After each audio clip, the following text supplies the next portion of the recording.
Dankeschön. Liebe Freundinnen und Freunde, es ist eine große Ehre, heute Abend hier mit Ihnen zu sein. Und ich freue mich sehr, die Einführung für dieses wichtige Theaterstück Ökozid zu geben.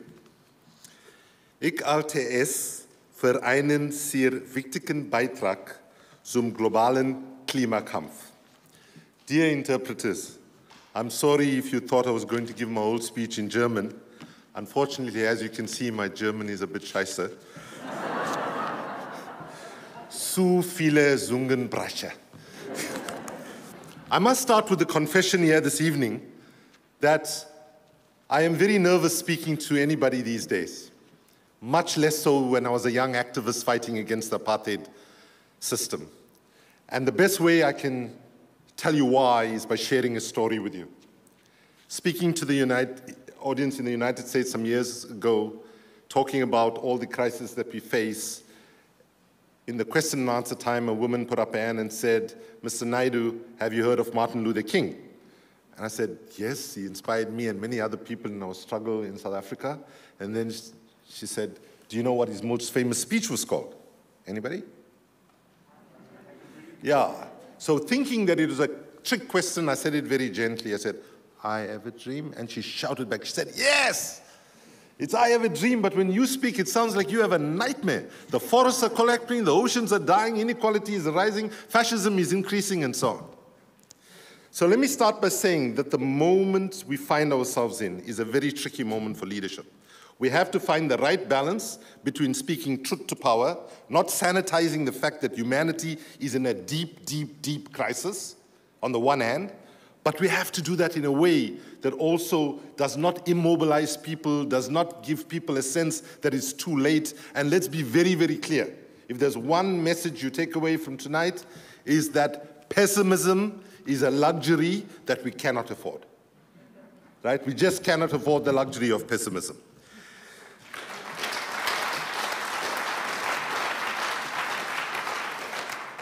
So, in this story lies the real challenge that we have, that our leaders, political and business leaders, no longer disagree with the climate campaigners that we need to act on climate. You know, we don't have Donald Trump in the White House. He was the last denier of climate. But let's be very clear. Just because it's apparently saying the same thing doesn't mean we're on the same page, right? So basically, nobody is denying the science anymore, but the leaders of the fossil fuel industry and many governments want to push the longevity of those industries right till the end of the century if they can, whereas the climate science is telling us loud and clear that we are living in the most consequential decade in humanity's history, and what we do in this next 10 years will determine what kind of future we will have, or whether our children and their children will have a future at all. And it is one that calls for not the kind of approach our political leaders used after the global financial crisis of system recovery, system protection, and system maintenance. What was needed then, and what is urgently needed right now, is system innovation, system redesign, and system transformation. In July 2015, I found myself in the Pacific, in Fiji, in Vanuatu, in New Zealand, in Australia, and in Kiribati. I learned a slogan there that shocked me. People were chanting their 1.52 stay alive. 1.52 stay alive. So as I think most of you know, but just in case, the science says that from the time that we started burning fossil fuels, we cannot warm the planet beyond 1.5 degrees before things will get seriously scheisse, right? But where are we now? Anybody knows? Towards at 1.5?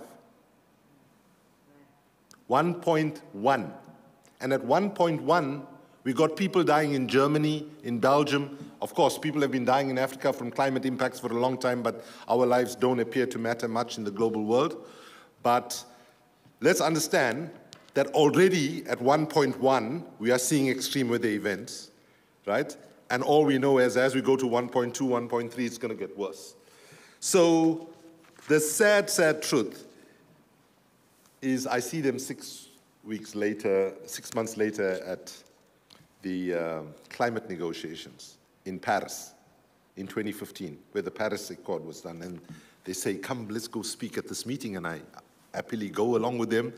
And I proudly was going to chant the slogan they taught me in July 2015, 1.5 to stay alive. And I just about start saying, and they say, no, no, no.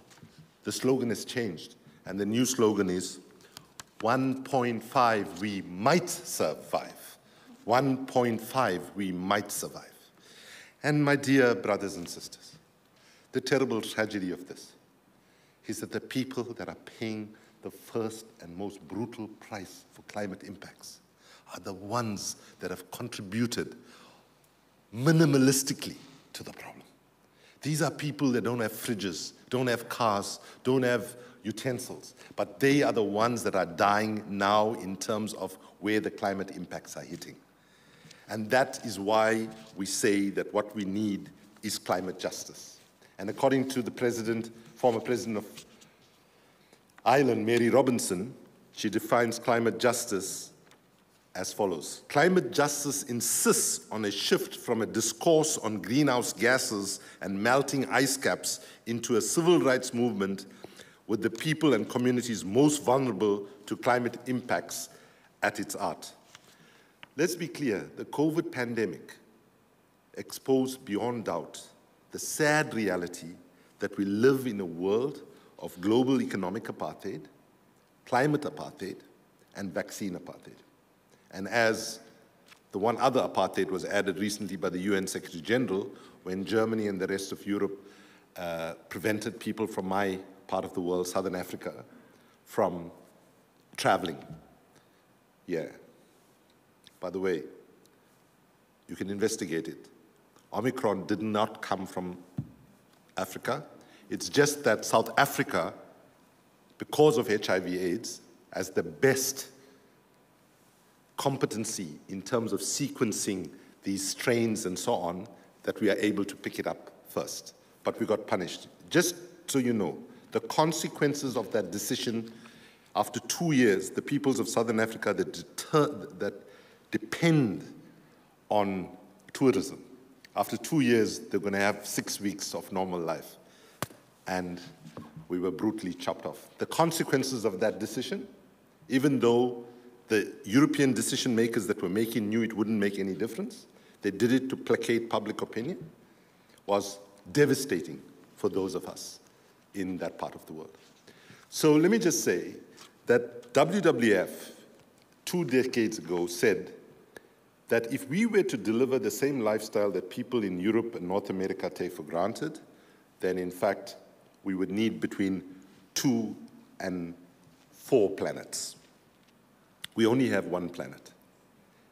And we have to learn to share this planet in a much, much more equitable way. Now, I'm going to throw up an image in the back on the screen. And the purpose of this image, as part of my conclusion to my comments, is to say that each and every one of us in this hall here today have a simple choice. We're either part of the problem or we're part of the solution. Choosing to be neutral, choosing not to get engaged, is a choice to be part of the problem. And what we need to do as activism, and this is where activism is failing very badly, activism is not creating a sufficiently enabling environment for large enough numbers of people to feel that we are no longer willing to be spectators to a struggle that we should be centrally involved in. So in this diagram, I identify 4 areas: harnessing our autonomy, our power as citizens, as litigators, and this play is such a beautiful expression of one of the new avenues of struggle that has opened, which is strategic litigation. And I will just say that there are 1,400 cases, climate cases, that are ongoing at the moment. In the interest of time, I'm not going to go through all of these dimensions, but just to say that this is just my suggestion. I invite you, encourage you, appeal to you.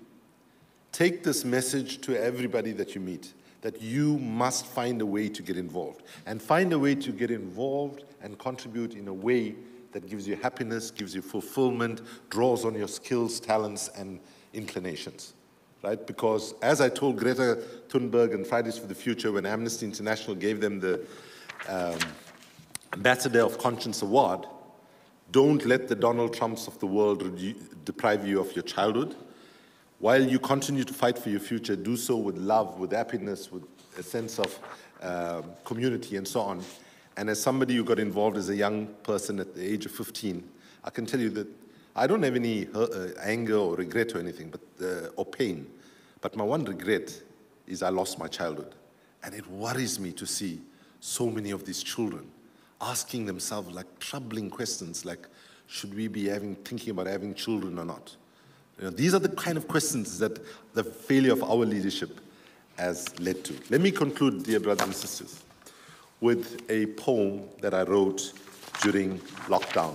It's a little poem which speaks to the moment that we're in. It's called Normal. The full title is, We are all desperate to go back to normal, but should we? Normal. What's an average word? So uninspired, it's actually absurd. In a time when we have been forced to change our ways, to pause and isolate and dream of better days, that we'd ever yearn for the world of yesteryear, a world so divided, so fragmented by fear, it's mind-boggling at best that we might just blow Mother Nature's test, longing for the same sadness that put us in this global madness. Of me first and screw you and buy four for the price of two. Surely getting back to normal can't be our aim after all the sacrifices, death and pain. Yes, this pandemic has brought us to our knees, cutting jobs and highlighting inequality. Our leaders are exposed and the broken systems they have imposed are now obviously not making any sense. So why do we obsess and resist what needs to be? The end to these failed economic schemes and political machines that weaken and divide, leaving only the elite satisfied. No, we have to be better than this. And if not for ourselves, we must for our kin, our children, and their children, and the ones after them. Thankfully, our youth has far more motivation to take action and end the years of frustration by breaking down the walls that we have created and the inequality that is so outdated. So now, what are you going to do? Let's hope it is something substantially new, to keep building post-corona a human existence that is far from over, learning from our lessons, respecting all persons, especially our healthcare and essential workers, who were invisible to many of us before this pandemic. And again, and never again, lest we forget what and who really matters, even when all hope scatters, because this tragedy surely must be our big opportunity to look beyond what has always been and build a world that we can all thrive in. Dankeschön.